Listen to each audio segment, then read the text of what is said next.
Okay, hello everyone. My name is Isabelle. I'm in France. This is a YouTube channel for knitting. I have 3 sons and I have 3 cats. Some say it's related. And I'm bringing you this podcast in English because I miss my English, and I used to live in the United States, but that was 30 years ago. And my talking English is gone, and this is a way for me to practice every week. So every week, and sometimes as this week you will have 2 videos, but every week I usually post 1 video. I have 2 series that I alternate.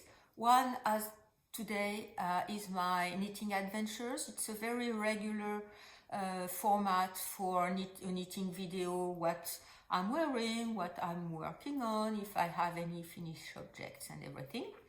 And the second series I have, every other week, is about woolly news. So things that have caught my attention and that I think it can be of some interest to you.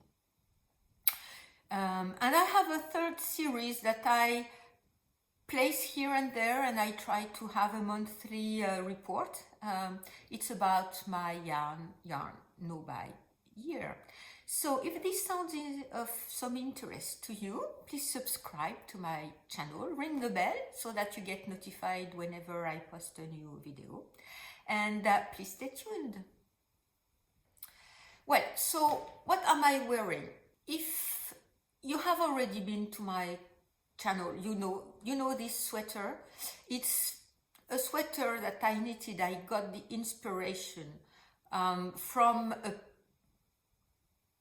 coat. I think it was a coat pattern from Bergère de France, and it was one of the first knits I knitted when I took knitting back after I had a burnout at work, and I had to stop for 3 weeks and then 2 weeks. And knitting got me out of this very difficult period. So this is the one I knit. It's a Plassard yarn, and I don't think the pattern is available any longer. I link my Ravelry project down below, and so that you can see. And with the I used all the yarn, and with the remaining of the yarn I did that caul, and I don't have any more yarn any longer. Okay, so this knitting adventure is gonna be about whips and whips and whips, an acquisition, and I will give you at the end a life update about my father, because some of you have been commenting, and so I want to keep you posted. Not that good.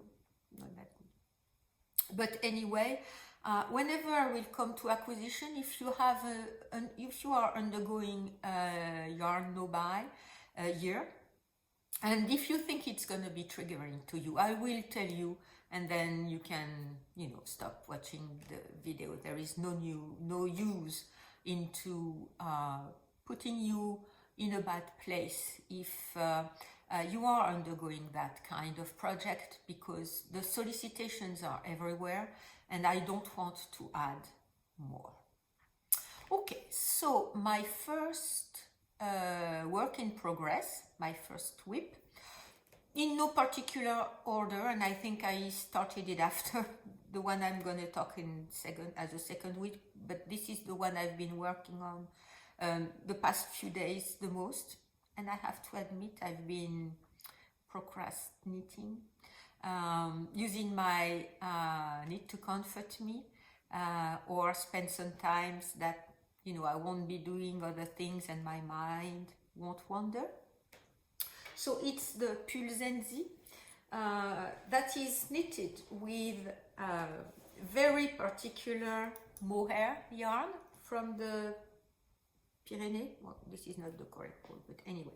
So this yarn, I've knitted already a sweater with it that I ripped out because I did not like at all the feel. I made it on my own. It was just after I knitted this one. I made it on my own, no pattern. The raglan was too deep, the body was too wide, the sleeves were okay, but I had chosen to knit fisherman rib, so it was sagging everywhere. I did not like it at all. I wore it maybe 2 times and I ripped it out. So I was waiting for a project for with this very royal blue mohair. So and I forgot to get the remaining of the ball for the contrast color. So this is the Pulsenzi from Marie-Amélie. Marie-Amélie has stopped designing, and now I think you can, I'm not sure you can get this one because it's in a booklet. So I'm sorry, I did not check if the booklet was free, but she has made all of her patterns free, and I like very much what she's doing.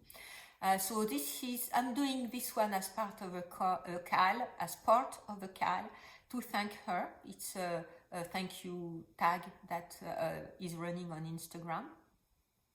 And so I have finished the yoke. I don't think the yoke was finished last time I talked about.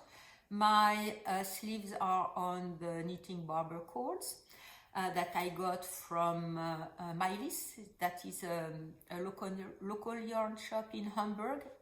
I ordered online. I did not go to Hamburg, unfortunately, and I would very much like to go to that shop. So the sleeves are on the knitting barber cord, and this is what I have on the body. I'm not yet finished. I don't want it cropped, but I don't want it longer. In the middle. So maybe I'm not that far away right now. So I forgot. This bright mohair is a bright blue mohair, is a mohair where the fibers are not combed to have the fluff come out. So it's very coarse. You would call it rustic right now. I think it's a trend to rustic yarns. It's very dry to the touch. It has a very beautiful stitch definition, as you can see. And you can use this mohair in color work, and it makes a very light and very warm knit as mohair does. And the contrast color is from Laine Paysanne. It's a collaboration with the whole concept store in Paris that died last summer, that dyed some of their yarn base, and so it was all in the same base, if I recall correctly, and there were 4 or 5 colorways in the natural range. So this one is called Brun Doré. It's a golden brown. I think it's more of a yellow, and or in the yellow, murky yellow range, a bit of a green inside, but it's not a it's gold. It's on the warmer side, but not very warm, at least from what I see in real life. So when I got the yarn, the royal blue mohair from the Pyrenees was waiting for me for a project. I did not know what I was going to do with it. And I said, okay, blue and sort of yellow greeny. It's not brown to me, it's not brown. But anyway, this bright color, let's say it's this bright color, will go very well with my blue mohair. And I need a pattern, and I already had the booklet, and I already had the Pulsenzi, my waiting list. So I casted it on so I had this idea I was going to do it that way when the hashtag went live for Marie-Amélie when she retired from designing. So there are a few problems, not on the shape. So one, with my floats at the top here, all my floats are fine. I think you can. I posted a picture. I hope I'm not going to lose my stitches, but I have a picture of the floats. I think they're okay. But in the very top, for these very little parts, you see the floats in between the blue stitches, so that I've catched when I was knitting. So I will have to do something with that once I'm finished. I have a few errors. This one I had not spotted. Here you have some kind of a little cross with 3 stitches and in each way that cross each other. Here one is missing. I have one other error somewhere. I did not mark it, but it's not very important because I will go to fix it at some point. Anyway, it's not very important. I can't find it again, but there are one places I did that again with one stitch that is missing, one yellow stitch that is missing, and at some other point the yellow stitches here are not correctly aligned. So I will have a go at duplicate stitch. I have never done that, so I'll do that, and I'll see also if I need to find some kind of duplicate stitch to hide these yellow yarns in the background. At the bottom, sometimes you see it, sometimes you don't, and I'm not really sure why, because I always wrapped the background yarn the same way, so I don't know. We'll see, no problem with that. So I had started the 110 centimeter, so that was the 4th size.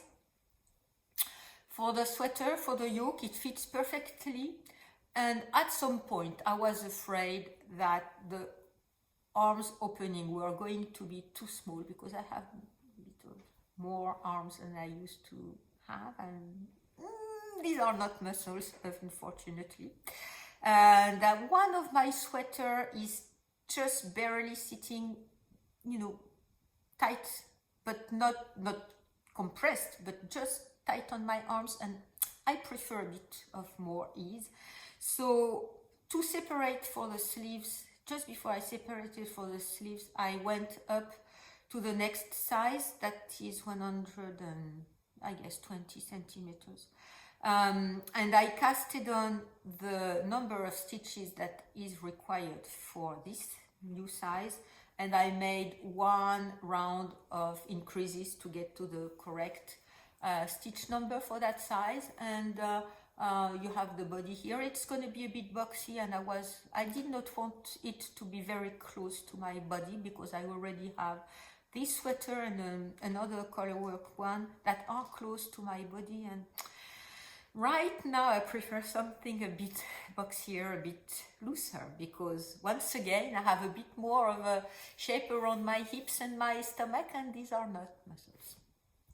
Anyway, thank you, Mrs. Menopause. Anyway, so here is my first whip. I hope that at some point this weekend I will finish the body. I think before I go to the ribbing, I will place it on hold, as I most of the time do with top-down sweaters.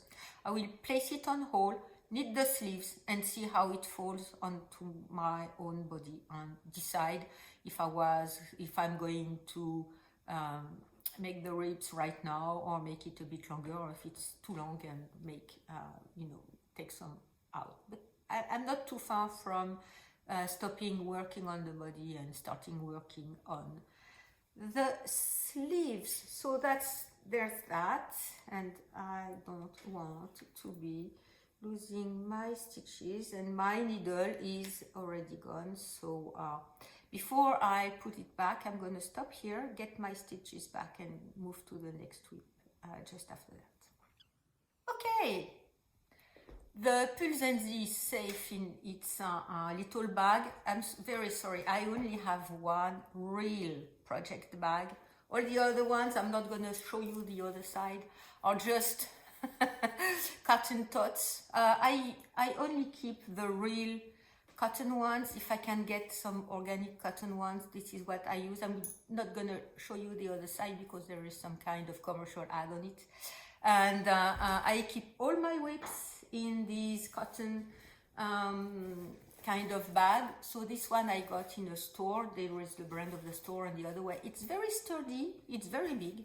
So it can hold my second whip, which is the half and half triangle wrap from Pearl Soho.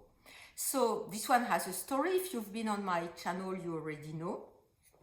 When Khadija, the wonderful lady at Khadija Knits, started the hashtag and the CAL last year, it was maybe at the end of 2020 or at the beginning of 2021. I do not recall. But anyway, they had a whole year to knit the wrap. There was a huge enthusiasm about many people who knitted this wrap. It's a very nice one. I decided, so I can't get linen quill in France unless I pay very high import taxes, and I contribute to a very heavy carbon footprint for this yarn. So we have very wonderful and beautiful yarns here in Europe. So okay, if at one day I go to the United States, I will order some linen quill, that's for sure, and some Madeleine Toche, that's for sure, that I will have delivered wherever I'm staying at, if one day I have the opportunity to go back, and I will bring the yarn back home. But for now, I don't. So I decided I was going to knit with Dererum Natura Ulysse yarn. A wonderful, wonderful, wonderful yarn, and maybe I have this one here because I do not recall the composition. For the Pulsenzi, both were 100% pure wool, and this one I think too, it's 100% wool. So this is the Ciel colorway, and the idea I had is that if I like very much the wrap, because the two colors, you can fold it so that one main color is on the top and the other one can show just around your neck, for example, or you can fold it so that both colors are showing. So anyway, and I liked the bigger size and everything, so, and I liked Khadija knits, so I liked to be part of the CAL. So I said, okay, if I go to the western part of France mainland, it's in Bretagne, I guess, and it's on the seaside is the Iroise Sea. This sea, when you go during the summer, is with very beautiful deep green and blue tones, and you have the sky above. And if I look west towards Khadija, and so Caitlin and Jackie, this is what I see, the Iroise Sea and the blue sky above, when the weather is when the weather is okay. So, and we say, in Normandy, we say the weather is nice once a day. So, okay, there you have it, it's in Brittany. I'm not going to talk about the weather in Bretagne, I'm just talking about the weather in Normandy, but okay, sometimes it's windy and cold and rainy even in the summer. So here is the Iroise part that is finished. This very, very greenish, bluish green. It's more green than blue. Bluish green, but it's colored. It's dyed on a more gray base. So you have parts that are still a bit lighter, parts that are still a bit darker. I guess you can see it's not a uniform color.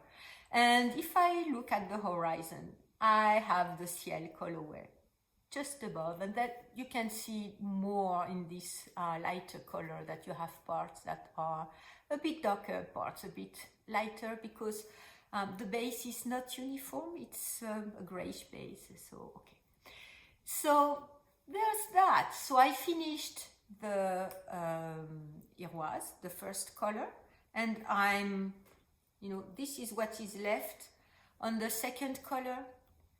But I know from my first wrap that this is going to take me very long, because I have only knitted 3 balls of the ciel iroise, and I knitted 7 and a bit of the 8th one, I think, or 6 and a bit of the 8th. No, I knitted 7 and a bit, maybe a few grams of the 8th one in iroise. So you see, I'm not even halfway, even though I've passed the middle of the ciel colorway in terms of stitch number, I think. So I'm going to show it to you. It's on the right side. I like it very much. It's going to be still a big knit. It's going to be a big knit. And this is the wrong side. Here you can see the wrong side with all the wraps that got cut, and then there is 1 row of each color that is a plain row. And my little stitch marker that come from the Knit It website that my son Theo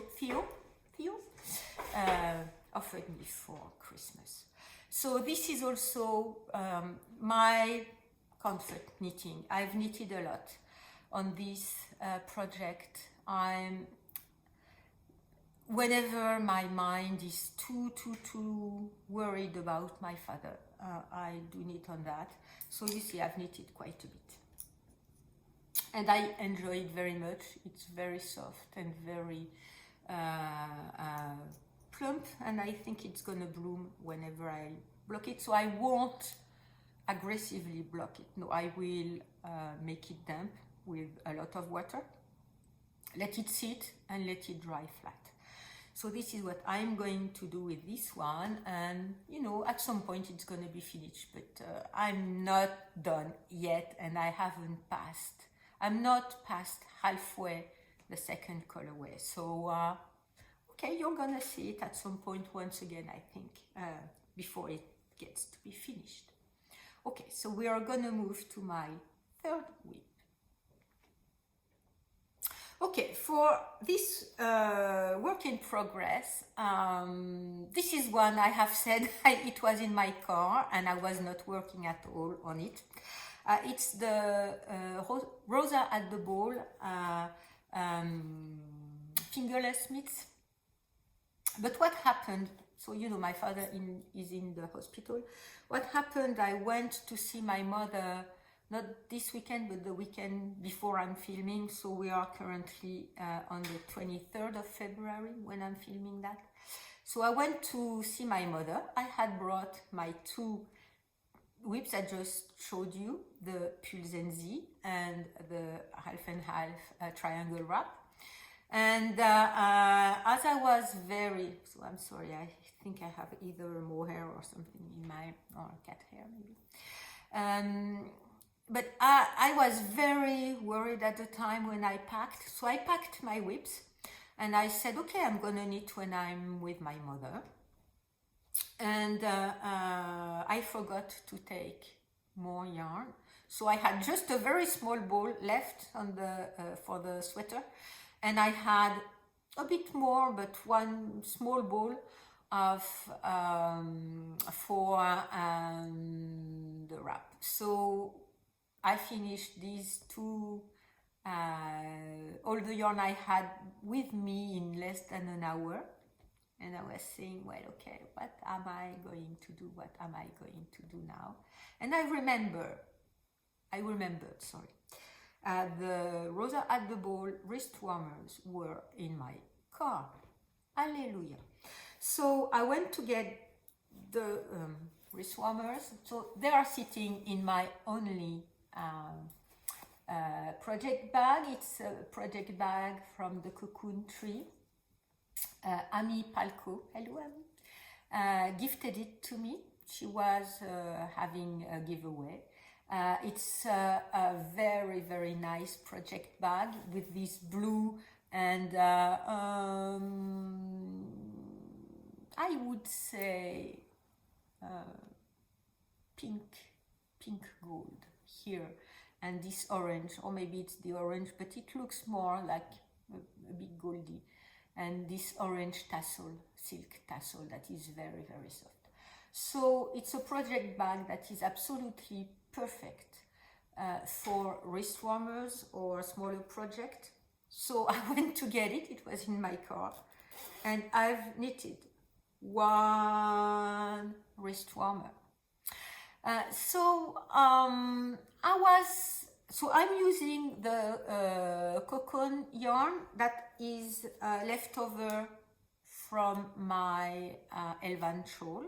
So I've been using, I'm sorry, I do not, I think it's Fog, this one. So I have another ball like that for the other wrist warmer. I have a bit more here, that would be enough.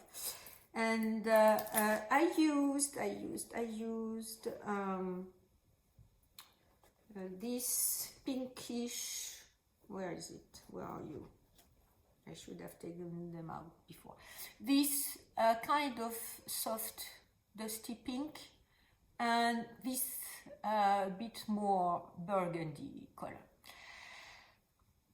When I'm thinking about it, when you see it, it's a bit more, there is a bit more contrast on the screen than there is in real life, but when I finished it, I said, it's not contrasty enough, So you have the top here, and the inside is, as you see in every, this kind of Northern European patterns for mittens or gloves, the inside, the palm side is ribbed. So now that this one is done, I can show you. I do not recall. I think it was the left one. Okay, so I have lots. I did not. All my yarns are inside. So I hope I'm not gonna pull too much. I need to be careful.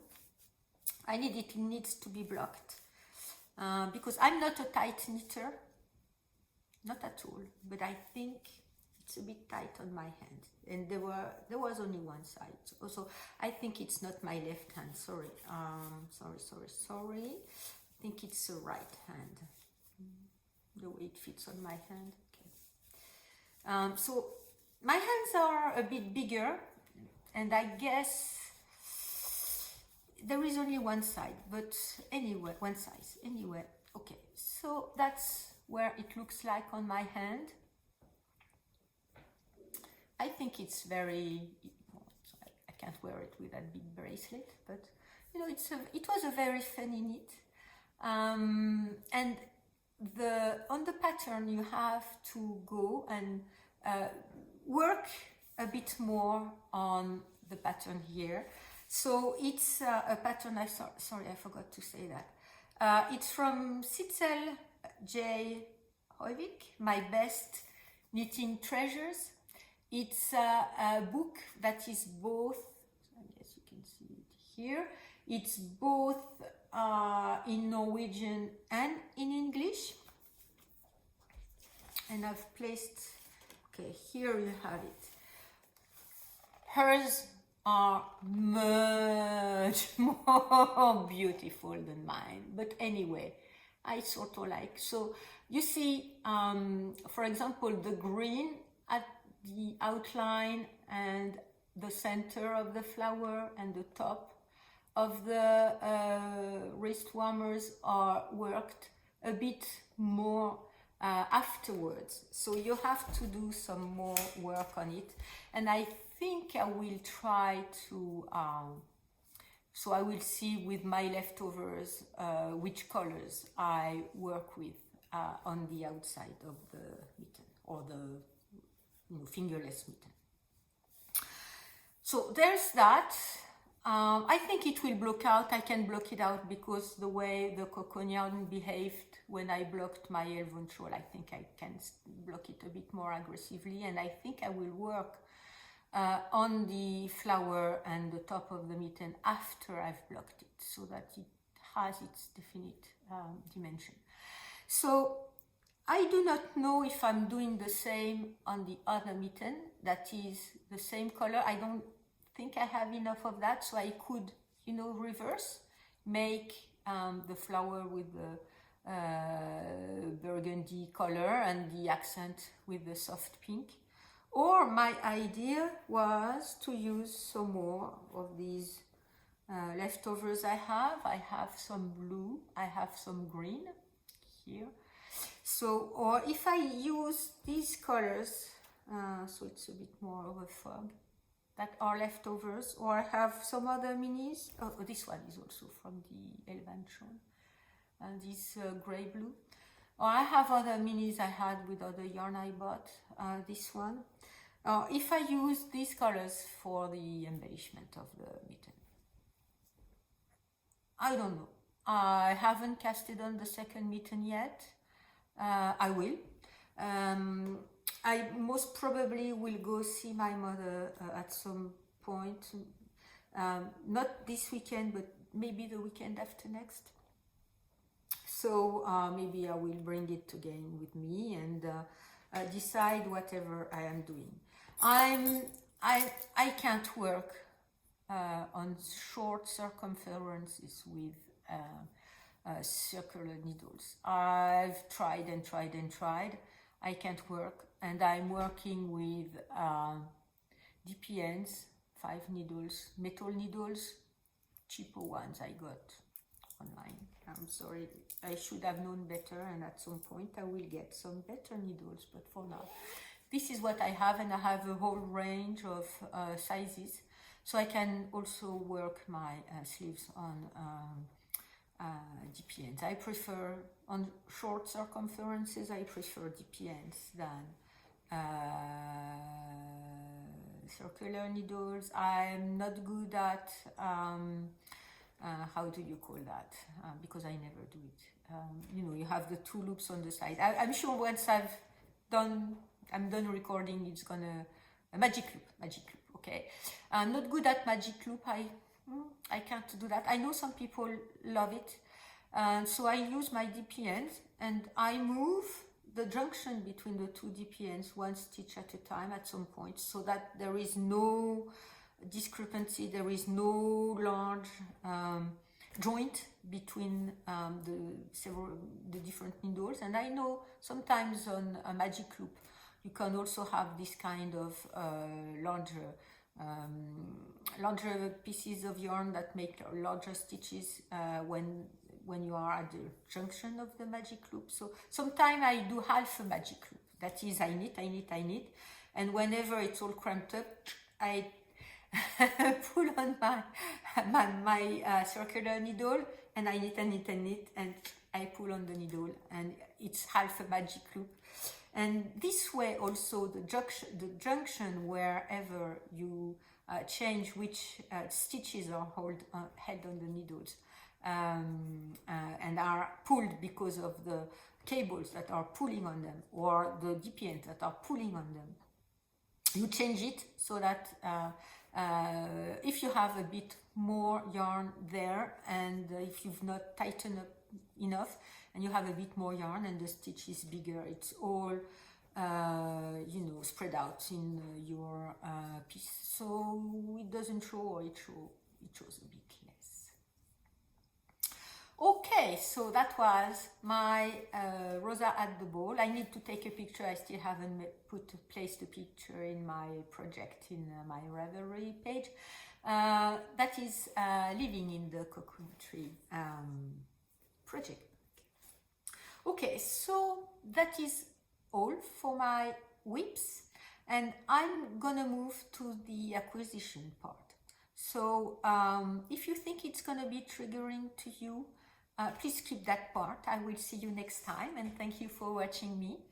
And because, you know, I know some people are on a no-buy, and I don't want to tempt you. Okay, so for the acquisition part, I will link up there in the card and in the description box the video I made that went live this past Tuesday about the yarn invasion and all the yarn I brought back from my mother's. And so there are 5 bags of yarn, and that are just waiting for now to see what I'm gonna be doing with them. Some of you have been quite amused about the big 500-gram ball of yarn, that the whitish cream yarn that I brought back. There are 2 balls, so that's 1 kilo. And but it's mostly acrylic, so so I'll see what I'll make with that. I can double it and make hats. I can make a lap blanket or baby blanket.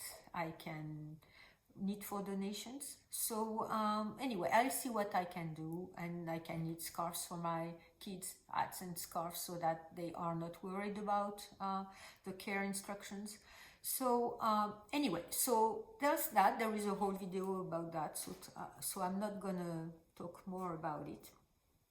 My acquisition I'm gonna talk about it in this video is the one that I've been talking about a lot due to my yarn no buy year, and the fact that it was not available anymore when I wanted to get it, and I got another book you know, to comfort me, and I've been thinking much about that. So it's the Painting Shawls book by Stephen West.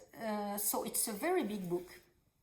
It has some kind of fiber touch cover, and it was quite expensive, but it's a very big and hardcover book with it looks like a fabric of some sort. Anyway, this book is just amazing. I've been looking at it and looking at it and looking at it, and you know, there are a couple ones that are just capturing my attention. So this one is painting triangles. Look at the one on the purple background with the mustard, purple, green, I think it's gray and cream colors. So very appealing to me, and purple is or pink is absolutely not in my color comfort zone. This one is painting parallelograms, I think, if I'm not mistaken, a very big scarf, and I think my sons would very much like that. Maybe not as big, but this stitch, this color work is just stunning. This one, painting honeycombs, and I have a couple free patterns about painting honeycombs. So these are the large ones with self color changing yarn, and there are a bit smaller ones. Okay, so my cat Onyx is banging at the window, so I'm going to stop here and I'm going to open it to him. Okay, he's in. So where was I? Painting honeycombs. So there are 2 patterns, big honeycombs and smaller honeycombs. And this one, I don't recall what the name is, I'm sorry. Okay, painting diamonds, also that I like, you see, also that I like. And this one reminds me of the hat I knitted for my father for Christmas. So there are more than just that. And maybe I will place a picture somewhere.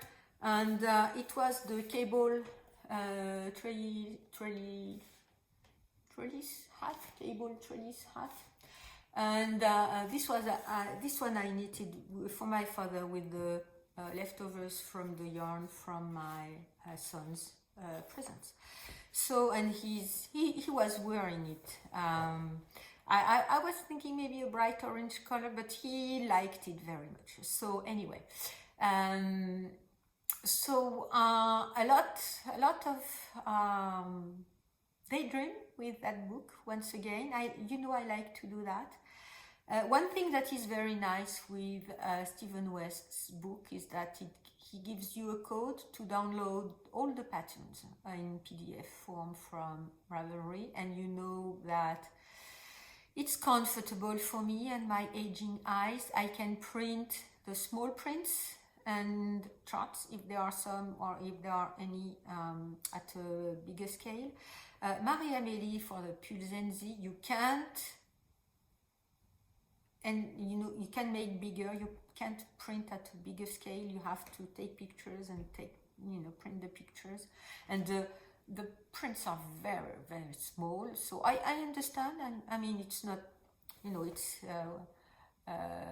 the designer's choice, whatever. I'm not commenting on that, but to me it's a bit difficult, and if you are in my age range, you know what I am talking about.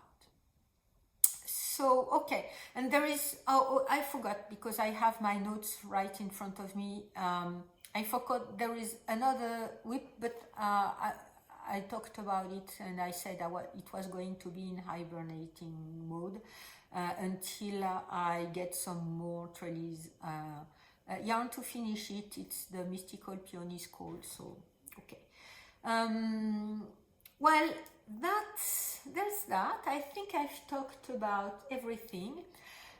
So once again, if you are not interested into my life updates, you can, stop here, and thank you for watching, and I will see you the next time I post a video. And if you want, I'm gonna give a bit of news about my father now. Okay, caregiving from a distance, as someone commented, is very, very difficult, and in particular with my father, but I think everyone's have their own, particularity, and so he's a superman and he's not sick. And my mother, if you don't talk about it, it doesn't exist. So they managed to live over, so I'm 60, about 60 years together. Okay, fine, but right now it's not the best attitude towards being sick and being in the hospital and everything. So he's not back home, and he's not going to come back home, not this week at least. So they tried to change his treatment from IV to, we say per os, so by mouth tablets, so that he can go back home with the treatment, and the oral treatment do not work as well as the IV treatment, so he's back on the IV treatment.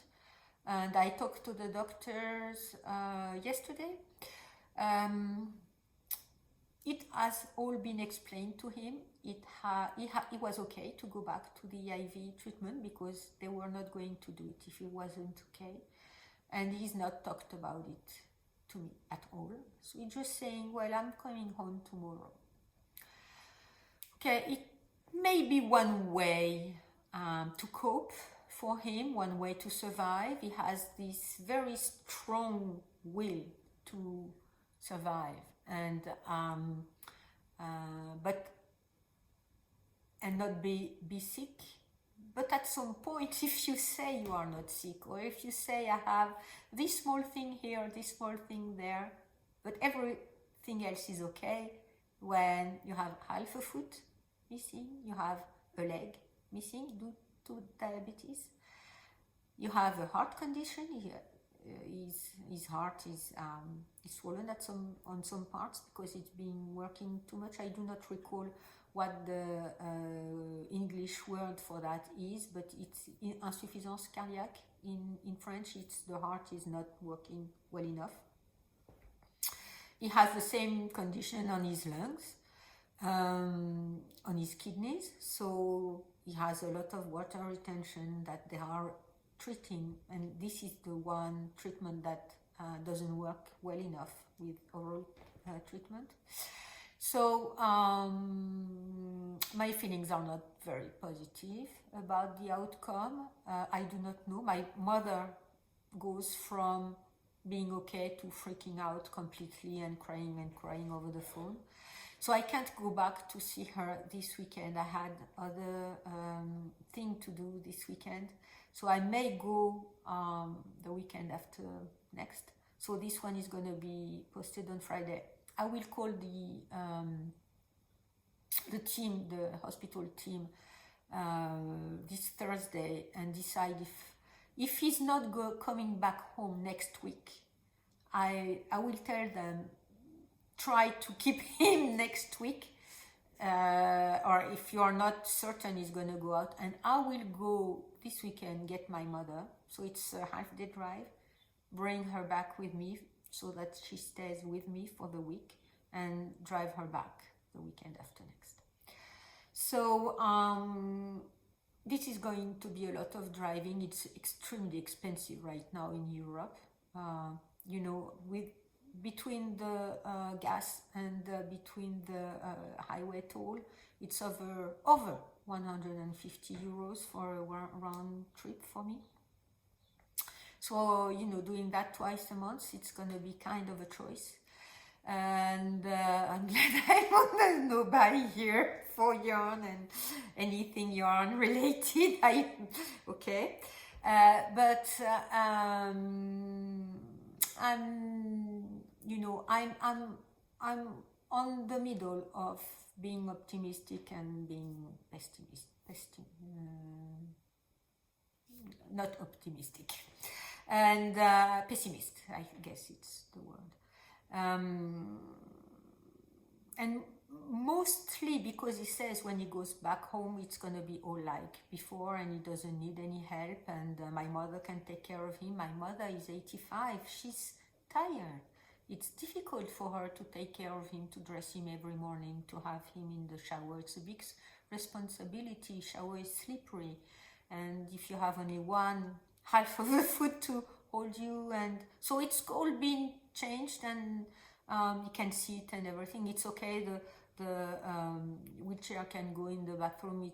It's all been adapted, but it's a big responsibility for her, and she's tired, and he doesn't want to hear anything about that. He's gonna come home and he's able to take care of him on his own. So that's the one difficulty. Added to the medical part.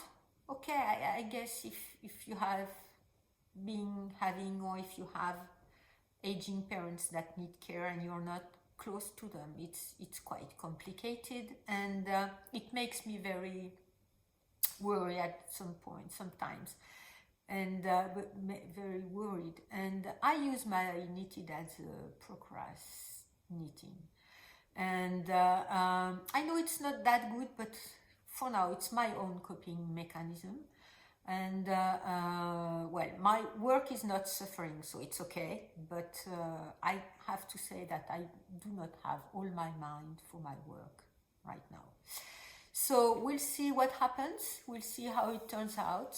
I will keep you posted, and in the meantime, you know, try to place happiness into your life, because it's not gonna come all by itself, and we need to actively work on that. And this is what I'm saying to myself every day for now.